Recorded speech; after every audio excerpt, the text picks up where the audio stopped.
Bonjour, je m'appelle Albert Gozlan, je suis maître de Kabbale et je prétends diffuser des connaissances très importantes pour l'harmonie de ce monde qui en ce moment se trouve dans une situation chaotique. Et pour cela, il faut pouvoir répondre à des questions qui sont pas évidentes à répondre. Quant à une question comme qui sommes-nous? Quelle est notre mission sur Terre? Avons-nous réussi? Avons-nous échoué? Apparemment, on a échoué. Qui est notre créateur? Qu'est-ce qu'il prétend de nous? Pourquoi la souffrance?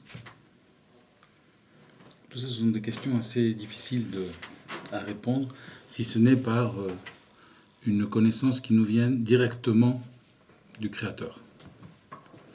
Ces réponses ont été données au mont Sinaï à Moshe Rabbeinu et transmises de maître à élève et de kabbaliste à élève de Kabbale jusqu'à nos jours.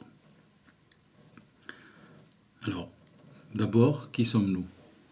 La première réponse est: nous sommes une essence divine. Mais apparemment, si on se ceint à nos 5 sens, nous n'avons rien de divin. Nous avons un corps avec des besoins animaux. Nous avons une pensée, on ne sait pas trop bien comment l'utiliser. On fait des recherches, on ne trouve pas beaucoup. Quelle est l'essence divine qu'il y a en nous? On a des besoins qui ne sont pas assouvis et on observe des circonstances qui ne remplissent pas notre bonheur. Alors pourquoi? Où est la faille? Le fait est que notre Créateur nous a créés pas tout seul. Il nous a créés en compagnie d'autres intelligences qu'il a créées avant nous. Et ces intelligences sont des intelligences astrales. C'est pour ça que la Torah nous dit « Naaseh Adam », c'est un pluriel, faisons l'homme.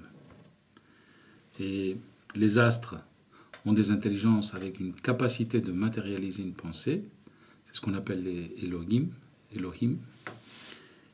Et Akadosh Baruch Hu, une fois que le corps a été créé par les Elohim, eh bien, il a insufflé une âme vivante dans ce corps. Alors, ce corps est fait d'essence astrale. Et de là, on apprend que les astres ont l'intelligence astrale, ont la force de matérialiser des pensées. Et nous avons un corps qui a cette même force. Elle a la force de matérialiser des pensées. Maintenant, si ces pensées sont erronées, ce que notre corps matérialise est aussi erroné. Alors, que faisons-nous ici sur Terre? Eh bien, d'abord, il faut répondre, c'est que nous ne venons pas de la Terre. Nous ne sommes pas des terriens. Nous venons d'un monde ou d'une dimension appelée Gan Eden, où nous n'avions pas de corps. Et donc, nous avions à ce moment-là une vision qui était une vision de l'âme qui allait au-delà du temps et de l'espace. Seulement, nous avons voulu avoir un corps. Pourquoi? Parce que le corps, il permet de matérialiser des pensées. Mais ce corps a un double tranchant. Il peut matérialiser des pensées, mais encore,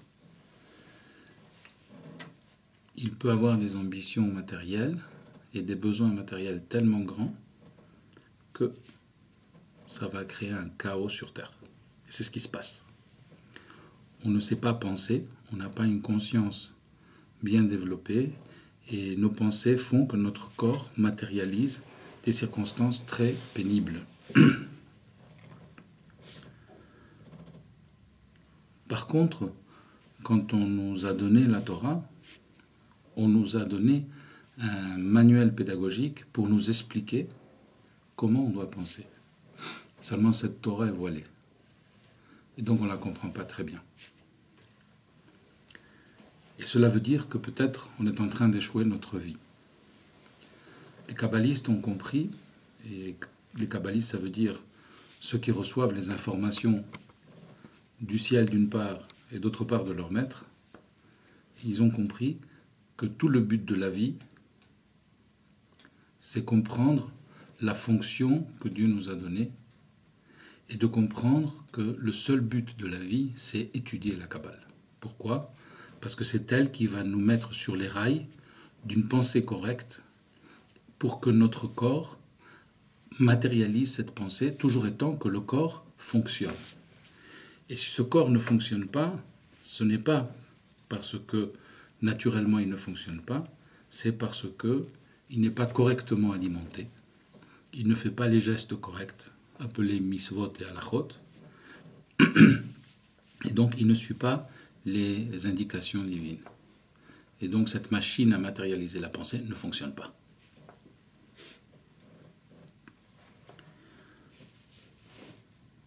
Après des 5770 ans, 5772 ans, je pense que le ciel a décidé que l'homme doit retrouver ses rails. Pourquoi ? Parce qu'il est en danger. D'abord, il est en danger d'extinction. Pourquoi ? Parce que nous sommes entourés de forces et d'intelligence qui ne nous apprécient pas trop. Pourquoi ? Parce que nous avons plutôt une vie primaire. Nous n'avons pas la pensée que Dieu voulait que nous ayons. Et donc, ils nous considèrent, ces forces nous considèrent inférieurs. Et donc manipulables.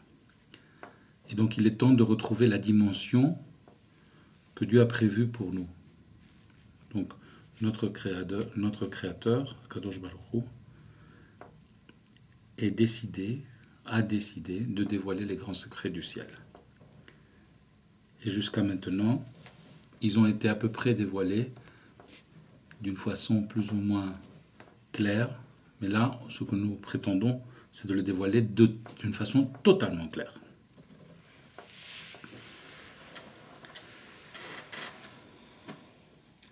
Nous ne sommes pas nés pour souffrir. Alors c'est quoi la souffrance ? La souffrance peut être comparée à un aveugle qui rentre dans une chambre et qui trébuche sur les meubles, et qui trébuche sur les objets qui se trouvent par terre, et il se fait mal. Mais la chambre n'a pas été prévue pour que l'aveugle tombe. C'est le fait qu'il soit aveugle qui fait qu'il tombe. Par contre, si on allume la lumière et l'aveugle devient voyant, il ne va plus trébucher. Et la seule façon d'allumer la lumière, c'est expliquer comment fonctionne le monde spirituel. Et nous allons commencer par expliquer comment fonctionne le monde spirituel. Alors, le monde spirituel ne peut pas être vu avec les 5 sens, il ne peut être vu qu'avec les yeux de l'âme. Et donc, il faut savoir que nous avons d'autres sens que les 5 sens. Et ces autres sens, c'est une vision spirituelle, une audition spirituelle, et un savoir spirituel qui est déjà enregistré dans notre subconscient. Il faut le passer du subconscient au conscient. Et pour cela, on a besoin d'aide. Tout élève a besoin d'aide. L'aide nous vient du secret des lettres hébraïques. Les lettres hébraïques sont des codes qui vont réveiller la neshama, c'est-à-dire notre âme, et qui vont faire que notre subconscient parle à notre conscient, toujours étant qu'on sache combiner les lettres d'une façon correcte, parce que là, il s'agit d'une ingénierie divine et qui doit être bien comprise, comment elle fonctionne et comment la travailler pour que notre subconscient parle à notre conscient. À partir de ce moment-là, on ne verra plus la vie comme on la voyait avant, on la verra d'une autre façon et on va découvrir la vraie dimension de l'homme. C'est quoi l'homme ? C'est un être extraordinaire. C'est un être divin qui a plein pouvoir. Mais pas plein pouvoir pour détruire ou pour opprimer les autres. C'est plein pouvoir pour planter les semences spirituelles dans un monde physique.